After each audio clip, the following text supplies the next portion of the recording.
Hey, it's okay. You can take it. I'm not going to hurt you, I promise. Why are you helping me? Because someone should have before now.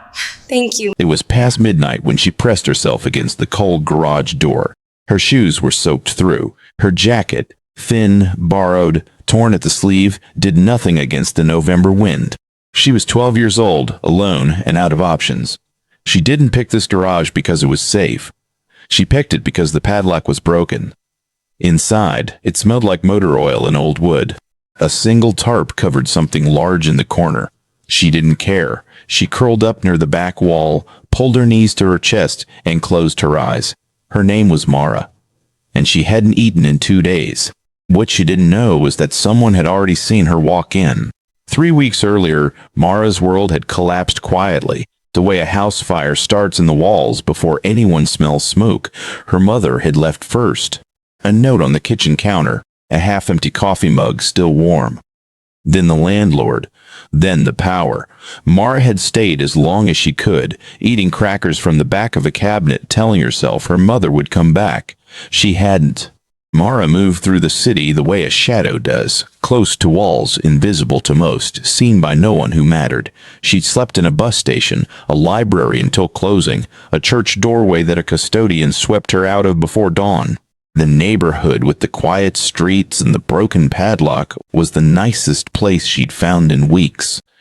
She told herself, just one night, she would stay for much longer than that. On the third morning, the garage door opened. Mara scrambled behind a shelving unit, pressing herself flat, heart hammering. She watched through a gap in the shelf. A man stepped in, 60s, gray hair, work gloves tucked into his belt. He moved slowly, like someone carrying something heavy that wasn't in his hands. He didn't look like a threat, but she'd been wrong about that before. He stopped. He looked at the corner where she'd been sleeping. The flattened cardboard. The small pile of wrappers she hadn't thought to hide. He crouched down, picked up a torn piece of paper, her school ID, which had fallen from her pocket 2 nights ago. He stared at it for a very long time. His hands had started to shake. "I know you're in here," he said. His voice was low, not angry. Something else, careful, like he was afraid of startling something fragile. "I'm not going to hurt you. I just want to talk." Mara didn't move. "There's a sandwich on the workbench," he added. "Ham and cheese, made it this morning." Silence. Then, slowly, she stepped out from behind the shelf. He didn't rush toward her. He just sat down on an overturned crate and waited. She crossed to the workbench and took the sandwich without looking at him. She ate it in 4 bites. "How long?" he asked. She shrugged. "A few nights." He nodded, looking at the floor. When he finally looked up, his eyes were red. "What's your last name?" he asked quietly. Mara frowned.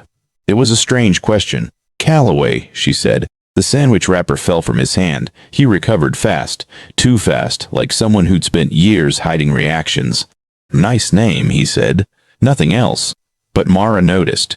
She noticed the way he looked at her school ID again, the small photo, her face in bad lighting, and then looked at a framed photograph on the garage wall.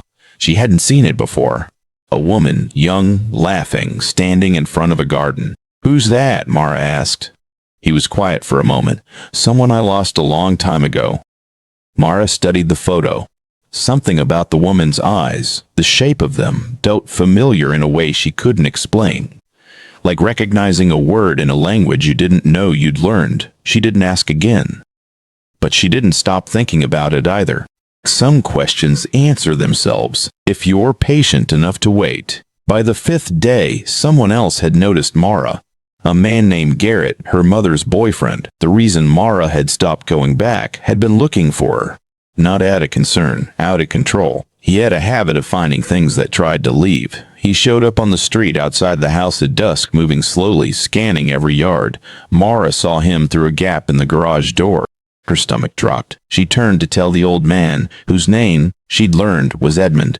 But he was already watching. "You know that man?" Edmund asked. "He's dangerous," Mara said.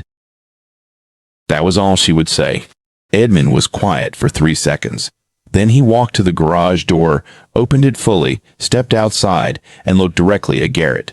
You're on private property, he said. No fear. No waiver. I'd suggest you leave. Garrett smiled. That was always the worst sign. Garrett took a step forward. The girl, she belonged to you? She doesn't belong to anyone, Edmund said. Garrett looked him up and down. The gray hair, the slow walk, the build of a man who'd worked hard 20 years ago. He calculated. He made a mistake. He grabbed Edmund's collar. What happened next was fast. Edmund had been a dock worker, then a Marine, then a dock worker again. His hands, beneath those gloves, were not the hands of a frail old man. Garrett hit the front wall of the garage and slid down it, stunned, blinking.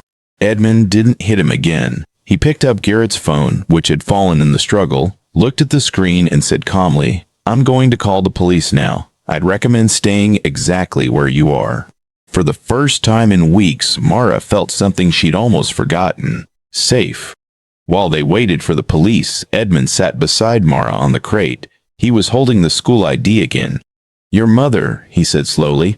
Her name. Is it Diane? Mara stiffened.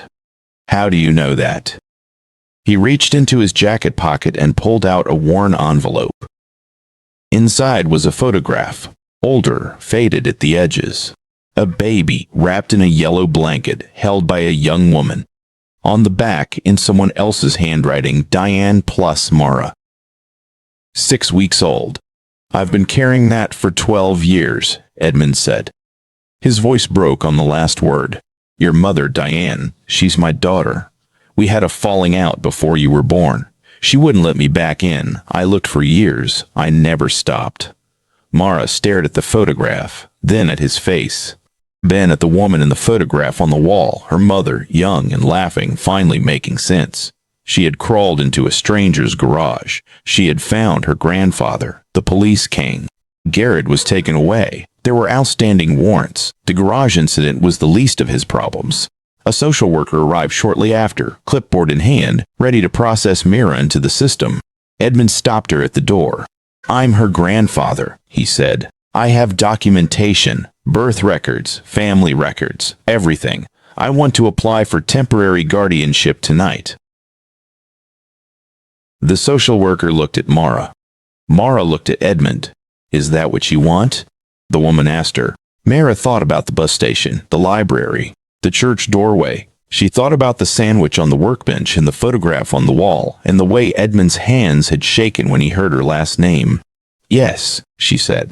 It took 3 hours of paperwork. Edmund didn't sit down once. He stood at the counter the entire time like a man who had been waiting 12 years and wasn't about to stop now. He wasn't going to lose her again.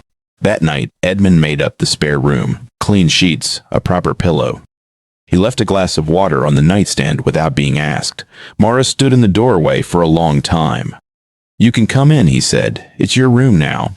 For as long as you need it. She walked in slowly, sat on the edge of the bed. The mattress was soft in a way she'd almost forgotten mattresses could be. Why did you fight with my mom? She asked. Not accusing, just wanting to know. Edmund sat in the chair by the window. I made mistakes, he said. I was stubborn. I thought being right was more important than being present. And by the time I realized I was wrong, she'd built walls I couldn't get through. He paused. That's the most expensive kind of mistake, the one that cost you time. Mara nodded. She lay back and looked at the ceiling. We should find her, she said. My mom. Together. Garrett was charged with 3 counts, the warrants, the assault, and a separate investigation that the police had been building for months. He did not get bail. He would not be a problem again for a long time. The social worker, a woman named Rosa, who had seen 1,000 cases and let very few of them stay with her, called Edmund 2 days later. Guardianship is approved, she said, temporarily. We'll check in monthly. Of course, Edmund said. Mr. Edmund off the record. She's lucky she found you. He looked across the kitchen, where Mara was eating cereal and reading a book she pulled from his shelf. No, he said quietly. I'm the lucky one. 6 weeks later, they found Diane. She was in a small town 3 hours north, staying with a friend, working a diner shift, slowly climbing out of a very deep hole. When Edmund called, the line was silent for almost a full minute. Then she said, Is she okay? She's okay, he said. She's better than okay. She wants to see you. The drive north was quiet. Mara watched the trees blur past the window. Edmund kept both hands on the wheel. When Diane opened the door and saw her daughter standing on the step, she didn't say a word. She just fell to her knees and held on. They drove home as three, Mara in the back seat, Diane in the front, Edmund driving, the heater running low against the December cold. Nobody talked much. There wasn't a need to. Later, Mara would think about that broken padlock, about the garage she'd chosen out of desperation, in the dark, not knowing anything about who it belonged to. She would think, some doors are broken on purpose. Some shelters, it turns out, were always meant for you.